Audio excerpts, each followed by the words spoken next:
நம்ம கையலுக்கும் எழிலுக்கும் என்ன பண்ணுறது ஏது பண்ணுறதுன்னு ஒன்றுமே புரியல. அது மட்டும் இல்லாமல் இப்போ அடுத்தடுத்த ரவுண்டுக்கு இவங்க செலக்ட் ஆகி போகிறது 7 பாயிண்ட் வந்து இப்போ வாங்குறது எல்லாமே சூப்பரான விஷயம் தான்.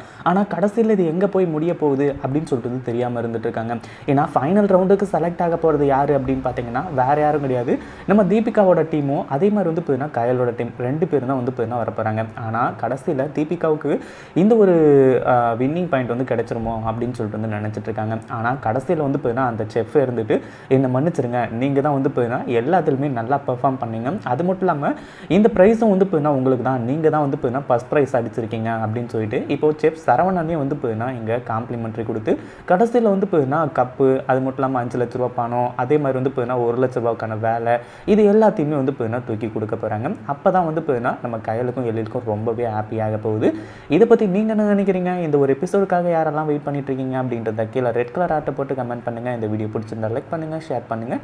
இப்போ தான் நம்ம சேனலுக்கு ஃபர்ஸ்ட் டைம் வரீங்க அப்படின்னா சப்ஸ்கிரைப் பண்ணிக்கோங்க.